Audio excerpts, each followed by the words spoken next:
let us talk some football, shall we? Here on the round table, we always like to have a good time while we discuss our football at the same time. So let's get right into it. Let's start with. I thought we should start because the other game was a lot more exciting. Let's start with the NFC Championship game, which ended up being, wow, just a snooze fest of sorts. Because let's just get into it. I'll start with Kyle. You're our guest this week, Mr. Newly Engaged. Yeah. What? How bad was the planning though on this in some ways, with the fact that you had to go to a 4-string quarterback and then you didn't have a third stringer per se, so you had Christian McCaffrey taking like 1 or 2 snaps. What happened there in San Francisco there, Kyle? Actually, I'm gonna relay a little bit to what I was listening to the radio. So every morning I listen to TSN 1260. That's our sports football talk or whatever. Okay. Talk about football. Okay. And they actually put it, I think, the best.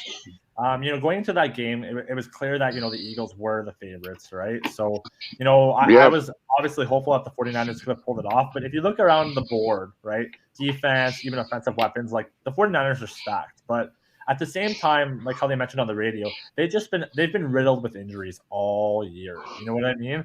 Nobody could have necessarily predicted that was going to happen to Brock Purdy. Even with Jimmy Garoppolo and Trey Lance, it's just been really unfortunate in terms of what's happened with the San Francisco 49ers. And the way that the Eagles have built their team, they're a strong team. I'm not a fan of the Eagles by any means, but just seeing how strong they've been this year, and they've just been a dominant force. You pretty much need everything to fire on all cylinders to go into a game like that. So honestly, I'm not blaming it completely on injuries, but the 49ers have had no easy year. Let's just say that. So no, that's true. I mean, they picked up McCaffrey and went on a winning streak. But Alex, let me ask you this: would it have mattered anyways if Brock Purdy was 100% healthy? That Eagles defense was looking pretty good. What did you think of that? That defense played out of their mind. I mean, you look at that defensive line. The one guy had 3 sacks in the first 2 drives alone. So yeah, exactly. It was absolutely insane. But then again, I think it would have mattered because even though they were getting dominated, it was still only 7-0. And if you look at it, that catch on that 4th down wasn't really a catch. So, they were one fluke play before scoring from a 1-score game. And I think if Purdy's in and you're not extremely one-dimensional, then I think that game's a little bit closer. But as soon as Purdy got hurt and they couldn't throw, it took them right out of the game. No, absolutely. And I think, Tina, that was one of the big things that I noticed, that obviously knowing you can't throw the ball really, the defense seemed like they just started to key in on McCaffrey and everyone. They just couldn't run. I mean, what was your opinion of that particular situation? Because, McCaffrey's great, but when you're the only guy on offense, nothing good's going to happen for you. Well, yeah, that's exactly it. Purdy's out, so you bring in Josh Johnson, who's only been kind of like hawking the other side to see what they're doing to try and be there. He wasn't set to play. And then that's all you have to do is key in on McCaffrey and key on Ayuk and key in on these guys and cover them, and it's done. And then Johnson just ends up getting a concussion, and it's all over. Yeah. The game's point. I agree the defense was doing really, really well. Until Purdy got hurt, though, they might have been able to hang in there. They might have been able to do what Kyle Shanahan usually does, but if those 2 things happen, you're just done. What do you mean what Kyle Shanahan usually does? Because what Kyle Shanahan usually does is what he's already done, and that's not finished what he starts. So really, it's no different than what Kyle Shanahan usually does. Well, he wasn't able to get out to the big lead first. That was the issue. He didn't have to get out to the lead. My apologies. Shanahan doesn't I understand the joke, believe me. Yeah, it's a good one. Tita was definitely like, yeah, shut up, Kyle. No, that's enough out of you. That's enough out of you, pal. Delilah, we'll go to you next. Let's jump to the Eagles side. We saw what happened with San Francisco and just the inability, obviously, to get anything going. But how about Jalen Hurts? Was this a game for Jalen to go, look, I know, because I know you're a big fan, so yes, go ahead. Yes, it is. Listen, by the way, I did go on NFL Edition. That's the name of your show, right, Alex? I chose these 2 teams to go to the Super Bowl. Anyway, Yep. just throwing that out there. Sorry, Delilah. I'm so sorry. I won't question you. I'm so sorry. Yeah, that's right. Listen, no, Our honestly, bad, sorry. listen. Honestly, with the Eagles and 49ers, it was lopsided. We know, right? So we're not going to go into that because we discussed it. So there's but at the same time, I knew that a lot of people still weren't sold on the Eagles. And I know it has to do with a lot of like biases, which I get, right? Their fans tend to be pretty awful. I'm not even going to hide that, right? We know that. We've seen the videos, right? So it's not. However, but the team itself, like, I knew they were well-rounded. I knew Jalen needed his shot. I don't follow college as much, but I've paid attention to some of the, college football shows. And I know that he finally got a shot in Oklahoma that he didn't get in Bama. Tua got the, the sunshine that, it happens, right? And then he went and got his own sunshine in another team. And so I knew that Jalen could get things done. He just wasn't given. We forget they went to the playoffs last year. And I think people forget that. And he was knocked out by the GOAT, right? So let's not forget that, right? And that was a GOAT that wasn't the guy that was this season, right? He was married, happy, right? We know that. He was married, happy, no problem. Sure. So he was like playing like we were still throwing for over 5,000 yards. But yeah, no, babe. Right, We're not mentioning that, though. I mean? But what I'm saying is, like, people forget. I think people forget who he lost to, and you know what I'm saying. Well, and so, like, but I knew that they would get a shot. Devontae is a better receiver than he gets credit for because he's off and on, but he's had a good season this year. I mean, look at the catch he had this game. It was wild. We saw him go deep. He caught it wobbling. Yeah. You know what I mean? So, like, we love those types of catches. Sanders doesn't get a lot of love as a running back, and he should because he's a top 5 receiver. If you look at the stats, he is top 5 in rushing yards. But because he's not like these big like personalities, he's a bit more quiet. So people don't talk about him much, on offense, as a running back. But he had a great game too. And the defense showed up. And I said that too. The Dallas showed people how to pressure Purdy. And Purdy wasn't doing that great. Then he got hurt, right? Because the Eagles defense were doing what they had to do. And they were like, let me pressure the quarterback. And so they won this game. And I'm not surprised. Like, I think definitely the score would have been closer if they had Purdy. But I still think the Eagles would have come out on top regardless. So kudos, Eagles. You're in the Super Bowl again.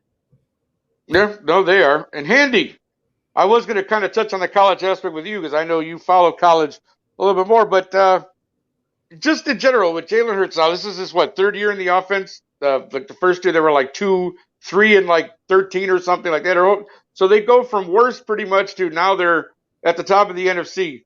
How do you think that Jalen feels about all that? With just knowing that the Alabama thing happened and he goes to Oklahoma, nothing really. I mean, he has a good season, but nothing really happens there. Then he comes to the NFL and he's got this. Everybody, bags on the guy, and all of a sudden he's the king of the NFC. So far, he seems to have taken it all in stride. He's not one of those players that you see that's very demonstrative, that doesn't do a lot of interviews and do a whole lot of barking and woofing and those kinds of things. Although I just found out he is a member of Omega Psi Phi, so it would surprise me if he barked a little bit. There you go. But he just seems to handle everything in stride. I mean, I've been following him since he was at Alabama. When he got benched, he just was like, okay, coach. And he went and sat on the bench. And when Tua won the game, he went and gave him a great big old hug. And then when the following year, when he got called into when they flip-flopped and then Coach benched Tua, he went in and did what he had to do. He just seems to have accepted he just seems really very good. His parents must be phenomenal people because he seems like a very well-grounded young man. True. Like most of his counterparts are in the league, and they are not most, but a lot of them. You see them already; they're already making a name for themselves by how loud and boisterous they can be, how much of a voice they can have. He just seems to have handled it all in stride, and hell, I'm proud of him because you don't see that a lot. The kid his age, he's 20. He should be 23, 24. Yeah, 24 like maybe. Something like that. Yeah. Yeah, Stetson Bennett's older, but we won't talk about that. Hey, you know what? Don't. You really had to do that, didn't you? I couldn't. Sorry, I couldn't resist. He could be the guy. Yes, Kyle. Stetson Bennett, let him be who he is. Like, he's allowed to have fun. I'm just saying. We forget he's an adult. He's 25. Yeah, He's the same age as Lamar Jackson, who's he also just getting won his rookie contract. 2 back-to-back college championships. I'm just saying. I'll take him on the Falcons. Right. Yeah, right. But the thing that we talk, you don't want him to turn into a Johnny Manziel, though. You know. Yeah. Yeah. Exactly. No, you don't want that. Nobody wants that. Better focus on the football a bit more. Right. Yeah. Exactly. Because one Johnny Manziel was already 5 too many. I know, but couldn't he okay, I know that there are some college stars that ride off into sunset with that accolades. Couldn't he just live with that because he's that guy? Because I know it happens with some college guys who don't go to the NFL, but they're hometown heroes. You know what I mean? Depends he could literally on who just they live. have He could around them. Yeah. Are they telling him, you can do it, you can do it, you can do it? Or somebody sitting there saying, look, you're 25. Right, yeah. Game manager, do you think you can really do that? That's what I mean. He could live off of this, and he's good. My 2 cents. The money in the NFL is the reason why most of them try. I put my 2 cents out about that already, and my thought process on that is that since the time he started college football, he had somebody tell him he wasn't good enough. He had the coaches when he tried to get it into the first go round. You're too short. You don't have a strong enough arm. He went to junior college. He comes back. It's like, okay, we'll put you on the team, but you're going to sit behind Jake Fromm and JT Daniels and God only knows who else. And then every time he gets to the game and plays, he'd go in and play a phenomenal game, and the fans would go, this kid sucks. And then he was the starting quarterback last year, and all people said was he could have a perfect game and have one penalty, and they go, yeah, he needs to be benched because he had one penalty. He's dealt with that the entire career, almost the entire decade. The entire decade of his college career. Yeah, that's true though. He's had a lot of games in college, and he feels like I think he's got a big chip on his shoulder. I really do. That's just my 2 cents. No. He you know what? He probably does. And again, when you win 2 national titles back to back, you should have a chip on your shoulder. What the hell? You played at that elite college level. I mean, you deserve at least that much. Right. I mean, honestly, you're right. He could ride off into the sunset. And never pay for another steak or beer or anything anywhere in Athens, Georgia, ever. Wow. That is very true. Somebody in the state of Georgia would give him a 7-figure endorsement deal to go, hey, job, whatever. Georgia, hey, I'm Stetson Bennett. This is my beer, and use Georgia power. That's it. Yeah, absolutely. 100%. No, I agree with you because again, he will always be a legend in Georgia over there at the University of Georgia. So yeah, you definitely Stetson Bennett. Whatever you do, man, you're going to have some nice income in your future, no matter what you do. That's for sure. But let us move on. We have another championship game that went on, which is the AFC Championship, of course. And we all know what happened here. This was at least a much better game to watch in terms of what happened. To me, the battle on both sides, because to me it was a battle of 2 halves, really. Because and we'll get into that right away. Delilah, we'll start with you. Joe Burrow in the first half did not look very impressive at all. What happened? Was it more a sense of Joe, or was it more a sense of that good Kansas City defense that they're not known for? No, I mean, honestly, I'm not going to knock Joey. I feel like it's not a good route to go because every time we do that, he makes you look like a jerk, right? And so I think it just had more to do with it was a crappy first half, and all of our elite quarterbacks have gone to that. Look at all of our quarterbacks that we say are top dogs. Every one of them has had a crappy quarter, even 2 quarters, and then all of a sudden, for some reason, they turn around in the third. You know what I mean? So I don't think that it's that. I think honestly, when you're playing at this caliber, even though we don't think of Kansas City when it comes to defense, but when you're playing an AFC Championship game, it does get elevated. I don't care what people say. It's a different set of, you're fighting to go to the Super Bowl. So all these guys are in a whole different mentality. They're like, if we don't win here, we don't go to the mothership, right? And so I do think that the defense said, no, we have to step up. People have been talking crud about us all season. We're not great, blah, blah, blah, blah, blah.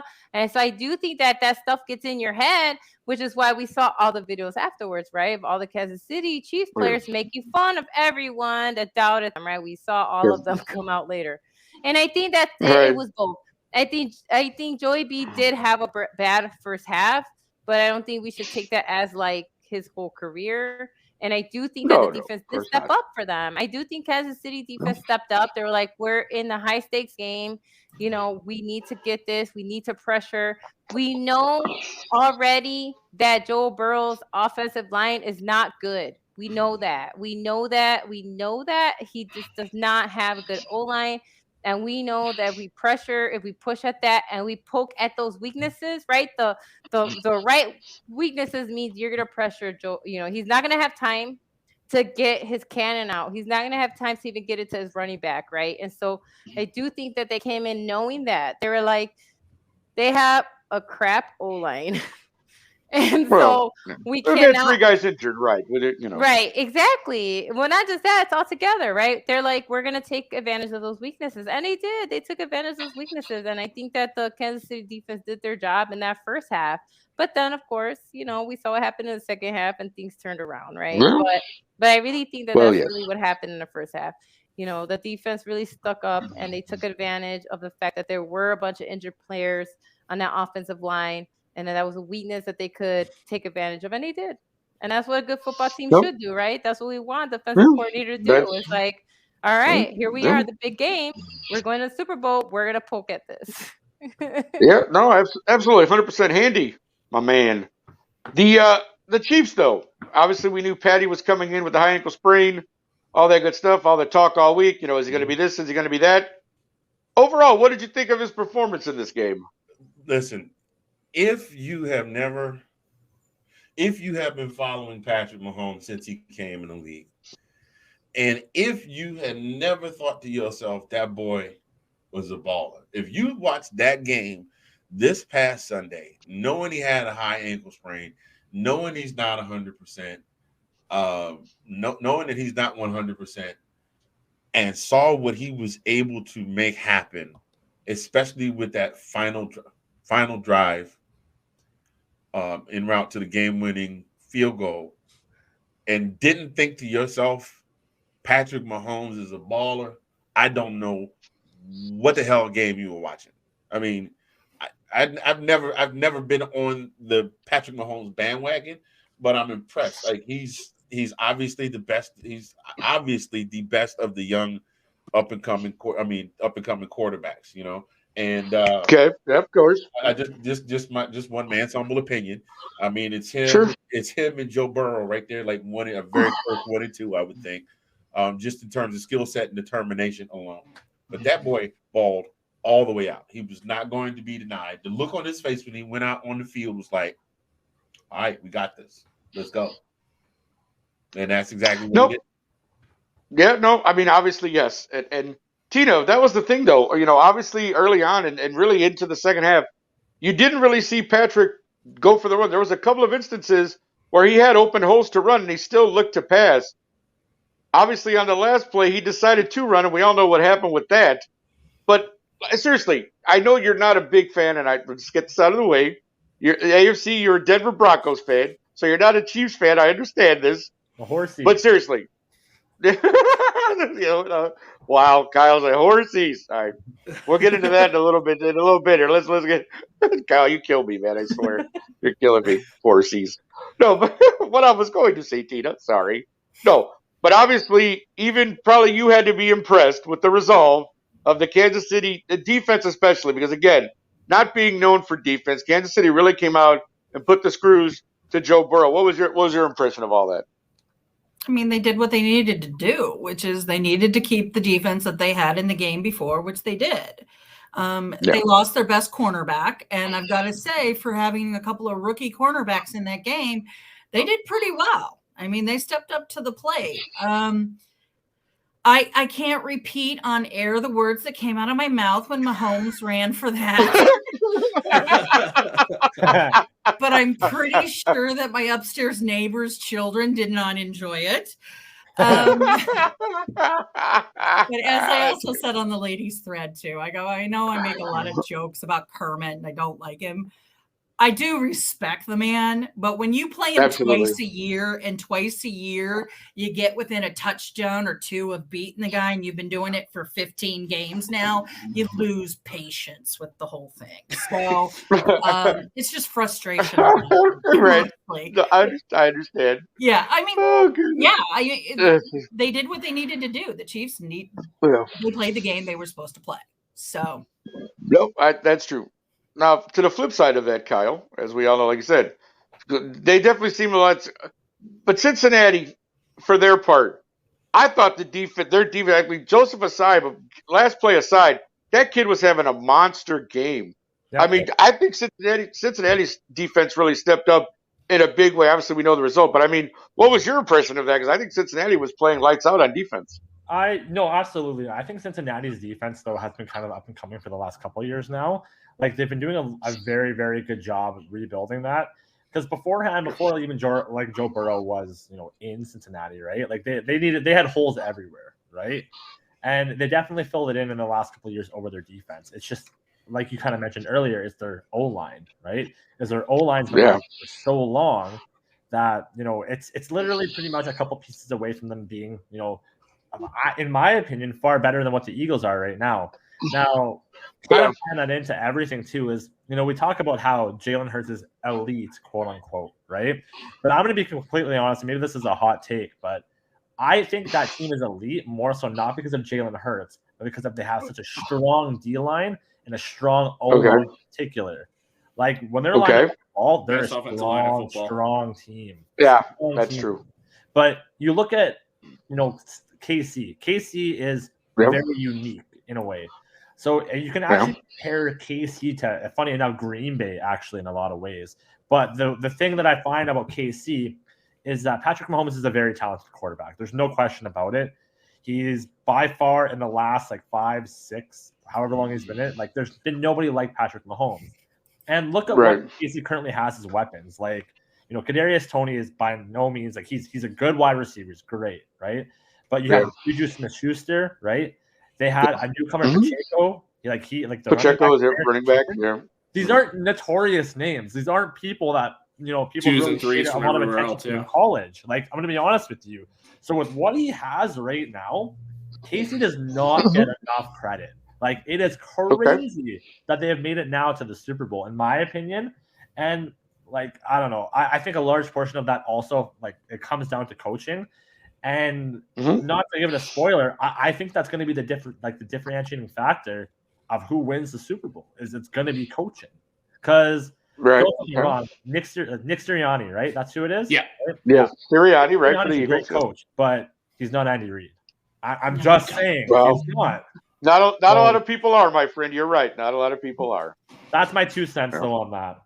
No, not a problem.